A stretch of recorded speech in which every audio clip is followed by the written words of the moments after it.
Have you ever promised yourself you'll change, only to find yourself doing the same old things tomorrow and the next day and the day after that?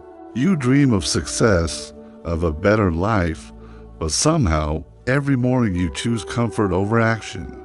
This is the story of a young blacksmith who felt exactly like you until one day, everything changed. Once upon a time, in a peaceful little village surrounded by green hills, sparkling rivers, and fields of golden wheat, there lived a young blacksmith named Ethan. He was strong, clever, and skilled with a hammer and anvil. The villagers admired his talent and often said Ethan could make the finest swords and tools in the entire land. But Ethan had a problem. He was lazy. He dreamed of greatness, but never took action. Every morning he would wake up slowly, sip his tea, and watch the clouds drift lazily across the sky. "I will start my work tomorrow, or maybe next week," he would tell himself. And so, day after day, his dreams stayed just that, dreams. Ethan's workshop was full of shining iron, heavy hammers, and half-forged tools. Orders piled up, plows for the farmers, swords for the guards, and repairs for the villagers, all waiting for Ethan's skill. Yet he delayed, thinking, "I will do it when I feel ready."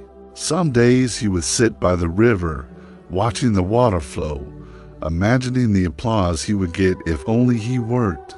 He pictured himself as a great blacksmith, respected and admired. But as the sun dipped lower, he always returned to the workshop empty-handed, telling himself, "Tomorrow I will start for sure." One bright morning, Ethan's best friend, Daniel, a hard-working farmer, came to him. "Ethan," Daniel said kindly, "why do you always wait? You are so talented. If you finish your work, you could make everyone happy and yourself too." Ethan shrugged lazily. "I will do it when I feel like it," he replied. Daniel's face fell. "You are wasting your gift," he said. "One day you will regret it. Dreams are nothing without action." Ethan smiled nervously, but deep inside, he felt a sting of guilt. He wanted to be better. He wanted to shine, but fear of effort and discomfort held him back. Still, he returned to daydreaming, thinking laziness was harmless. Weeks passed. The villagers grew impatient. Farmers grumbled about late plows. Guards complained about delayed swords. Even children whispered, "Why doesn't Ethan finish his work?" One day, the village chief himself came to Ethan's workshop. "Ethan," he said firmly, "your laziness is harming the village. Your tools are late. Farmers cannot work.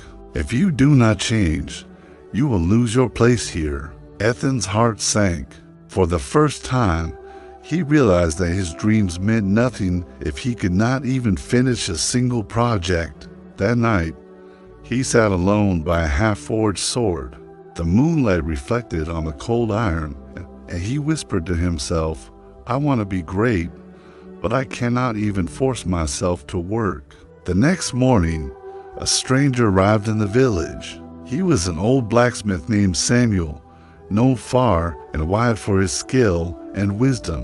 Samuel had heard of Ethan's talent and decided to visit him.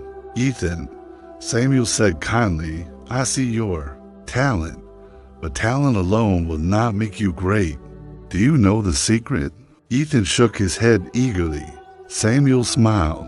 "The secret is simple. You must force yourself to work even when you do not feel like it. Discipline is like iron. You must hammer it every day, even when your hands ache. Only then does it become strong." He leaned closer. "Start with small steps. Work for just 5 minutes, then 10, then an hour. Show up every day. Motivation comes and goes, but action will always carry you forward." Ethan decided to try. The first day, he lifted the hammer with heavy arms. His hands ached. He felt sleepy.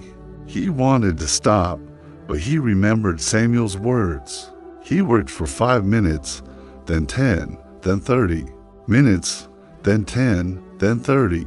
By sunset, a small plow was completed. The next day was harder. He wanted to rest, to watch the clouds, to do nothing. But a small voice inside said, "Today I will show up no matter how I feel." Slowly, Ethan began to notice small victories. The first sword he polished gleamed brighter than he had imagined. A farmer smiled genuinely when Ethan handed him a plow, and even the children stopped, whispering and cheered quietly when they saw him working. Days turned into weeks. Each morning, Ethan struggled, but he forced himself to lift the hammer. Each evening, he saw a little progress. A sword finished, a plow repaired, a tool polished. Momentum grew, and with each success his heart lifted.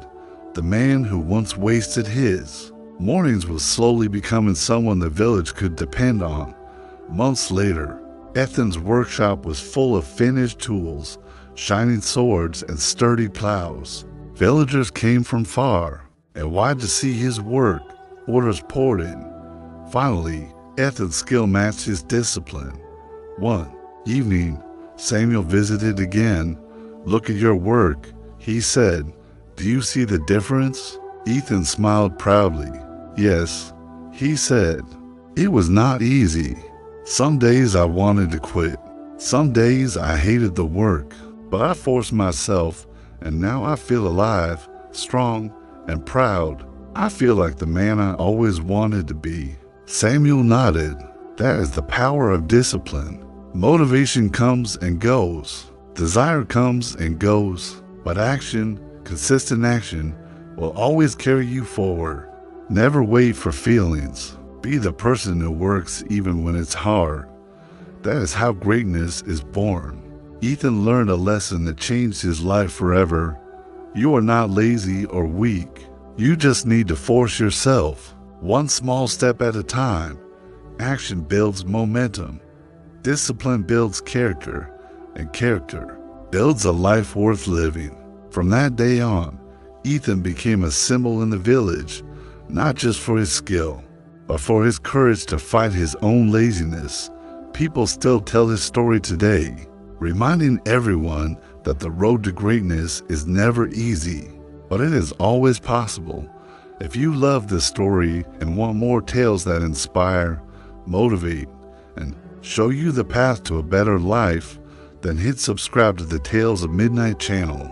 Every story you watch here can spark a change to teach you a powerful lesson and help you become the person your future self will be proud of.